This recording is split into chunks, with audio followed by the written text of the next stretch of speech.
Tentu masyhur sekali ya, di antara yang difahami semua ulama bahwa Quran itu bisa mensyafaati ya. Masyhur sekali bahwa Quran itu bisa apa? Mensyafaati. Bahkan syafaatnya Quran itu bedanya dengan syafaatnya Nabi adalah syafaatul Quran ini menghalau atau menghadang orang biar gak sampai kena azab. Tapi kalau syafaatnya selain Quran itu yang sudah kena azab diambil dari azab itu. Nah, dalu niki kula kepengin matur teng jenengan sedanten karena niki lami sekali saya kaji bahwa malaikat, nggih malaikat sinten mawon itu juga kena konstitusi aturan fikih. Jadi kalau kita sebagai manusia wajib menghormati orang hafal Quran, enggak boleh nyadui wong hafal Quran, enggak boleh ngidoni wong hafal Quran, maka malaikat juga kena aturan yang sama. Karena dia, malaikat ini termasuk makhluk yang mukallaf, makhluk yang kena tatanan Allah Subhanahu wa taala. Sehingga Rasulullah sallallahu alaihi wasallam dawuh surat Tabarok disebut Al-Munjiyah, Al-Waqiyah. Surat yang bisa menyelamatkan yang hafal dari siksa kubur. Pokoknya singkat cerita, ada orang itu fasik, mungkin ya layak disiksa. Pas sampai disiksa malaikat, surat Tabarok muncul menjelma sebagai seseorang. Kalau kamu menyiksa orang ini berarti nyiksa saya. Terus kata malaikat, anti min kalamillah, ya rujuknya memang perempuan karena surah itu dari muannas karena ada taknya. Anti min kalamillah, kamu ini termasuk kalamullah. Wa ana akrahu musa'ataki, tentu aku enggak berani menyiksa kamu. Ya terus berdebat kata malaikat, ini orang enggak benar, ini orang fasik, saya harus mukuli dia. Kata surat Tabarok, sak fasik-fasike aku iku ning atine. Kena nyiksa dekne nyiksa aku. Wahnya debat karena enggak ada mahkamah konstitusi. Terus walhasil terus malaikat bilang gini, ya sudah kita lapor kepada Allah Subhanahu wa taala. Lapor, akhirnya surat Tabarok ini cerita ke Allah, ya Allah, ini orang setiap kali datang ke saya dari sekian surat-surat yang ada di Quran, orang ini milih saya. Yang dipelajari ya saya, yang dihafalkan juga saya. Ini kata surat Tabarok kepada Allah. Jika orang ini hafal saya tidak ngefek ke dia untuk tidak disiksa, maka mendingan saya tidak termasuk kitabika, saya tidak termasuk Quran saja. Wong jadi Quran ora iso nyafaati. Terus kata Allah, lho kowe kok emosi kata Allah. Ya harus emosi dong Gusti. Masa wis dadi Quran kok gak iso nyafaati sing hafal. Terus kata Allah, wis pek aman. Makanya terus banyak orang ngapalkan surat Tabarok. Ya ini sekaligus ijazah nih. Untuk meradam kemarahan malaikat niku apal surat Tabarok. Syukur-syukur apal 114 surat. Oh niku malaikat sinten mawon pun kena ini. Cukup apal Tabarok. Sehingga adatnya orang-orang Jawa selain apal Yasin itu apal Tabarok. Nah saya itu lama sekali mempelajari bab ini. Ternyata di antara pokoknya itu satu, karena malaikat itu kena aturan fikih. Nggih imut nggih, malaikat itu juga kena aturan fikih. Jika orang hafal Quran itu haram disadui, kita haram menghinakan, maka malaikat juga kena aturan tidak boleh menghinakan orang yang hafal Quran. Dan alhamdulillah di banyak surahul hadis hafal Quran itu maknanya tidak harus hafal semuanya. Orang boleh hanya hafal Tabarok, boleh hanya hafal Waqiah.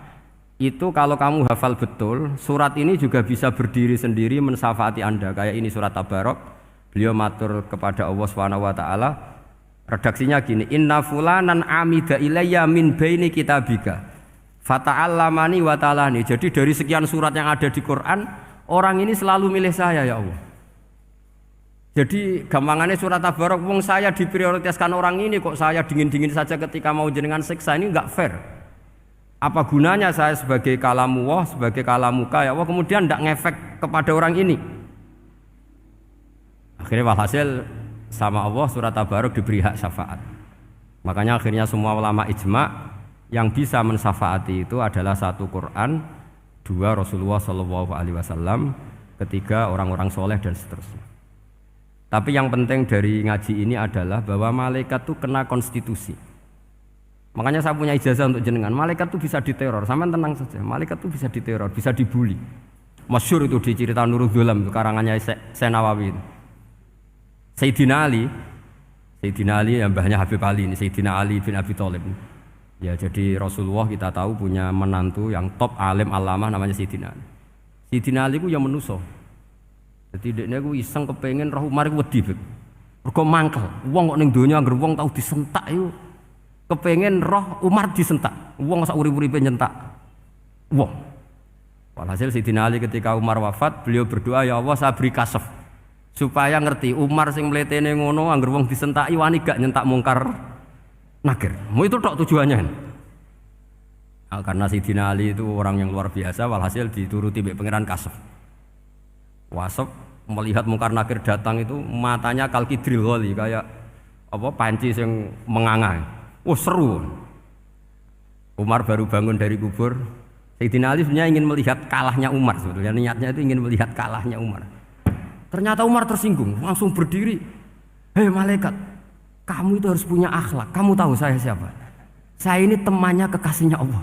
Yang diandalkan temannya bukan dia. Jadi boleh lah neror malaikat itu boleh. Kamu tahu saya ini siapa? Saya ini temannya kekasihnya Tuhan, kekasihnya Allah. Ya ke sapa? Kancane Nabi Muhammad. Itu panik mungkar nakir. Panik terus matur Allah, ya Allah ini ada orang yang saya teror malah saya diteror. Siapa dia? Umar, temannya kekasihmu. Kata Allah, yo kowe iku yo sing di akhlak sithik, mosok ambek kancane Nabi gitu. Semenjak itu terus sopan jawab mungkar nakir. Tapi Sayyidina Ali gagal ngelihat Umar kalah. Padahal cita-citanya kepengin Umar sekali-kali kalah. Jadi ada sekian cara untuk apa kalau dibahasakan untuk meredam malaikat. Masyhur ada ulama alim alamah pekerjaannya mengajar tauhid. Ngajar tauhid lah, mungkin tauhid primbon sampai tauhid apa. Ketika meninggal sama malaikat masih ditanya marbuka manabuka dan seterusnya. Imam Malik datang, "Hei malaikat, ini guru tauhid, saurip-uripe mulang tauhid. Kowe ora tau mulang kok takok sing tukang mulang. Sing sopan." Ya sudah enggak usah tanya. Jadi cerita seperti ini mungkin orang lain boleh nggak percaya, tapi itu mudawwan, dibukukan di beberapa kitab, dan saya percaya itu karena secara umum kaidahnya adalah ala inna auliya Allahi la khaufun alaihim wa lahum yahzan. Tetap lahumul busyra fil hayatid dunya fil akhirah. Artinya kalau wali itu ngalami ketakutan ketemu mungkar nakir, berarti dia tidak punya busyra fil akhirah. Padahal para wali ini dijamin punya busyra, mendapatkan gembira di dunia, juga mendapatkan gembira di akhirat. Artinya kalau para wali ngalami ditanya mungkar nakir terus takut, apa mana mbok bayangno kepuyah-puyah, wah itu lahumul busyra. Jadi ini, makanya zaman nanti kalau ditanya mungkar nakir, marbuka, saya guru tauhid. Ngajar di Qudsiyah kelas 6. Wah, harus jelas. Saya kalau ditanya juga gitu, saya guru Minhajul Abidin, ngajar di Habib Ali gitu. Minhajul Thalibin, harus jelas. Kalau Pak Najib lebih gampang, ketua menoro. Lebih gampang lagi. Enggak apa-apa. Kalau karena malaikat itu ternyata mukallaf. Mukallaf itu kena aturan hukum. Enggak boleh dia selonang-selonong. Kena aturan hukum. Makanya fa inna Allah ta'ala la yu'adzibu qalban wa al-Qur'an. Allah tidak akan menyiksa hati yang ada di Quran. Kalau orang hafal Quran sampai mati, artinya dia membawa Quran. Dan artinya apa? Malaikat kena aturan tidak boleh melecehkan orang yang membawa Al-Quran. Sehingga surat Tabarak enggak terima, ini orang ini hafal saya, kalau kamu mukulin dia kena saya. Tapi ini orang fasik, tapi saya di situ, kalau mukulin dia kena saya. Akhirnya kompromi terus konsultasi bi Allah. Akhirnya dibenarkan surat Tabarak. Ya, terus ini sudah clear ya, lolos ya, mungkar nakir lolos, baru kayak surat apa? Tabarak. Mungkin buatan dites malih, nak dites malih ndredeg lira-kliru ribet. Tapi saya percaya itu ya. Saya tidak bisa membayangkan ya. Ketika Quran disifati Rasulullah SAW bahwa Quran itu syafa', memberi syafaat, kemudian itu tidak ngefek. Saya itu keberatan sekali. Begitu juga apalagi ya, misalnya Rasulullah disifati aqrabin nas, ahabbin nas ilallah, kemudian tidak ngefek bisa memberi syafaat. Itu tidak fair. Pasti orang-orang dekatnya Allah ini bisa memberi apa? Syafaat.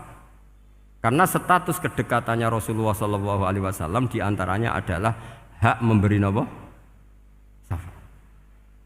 Karena malaikat yang semuanya itu kena konstitusi.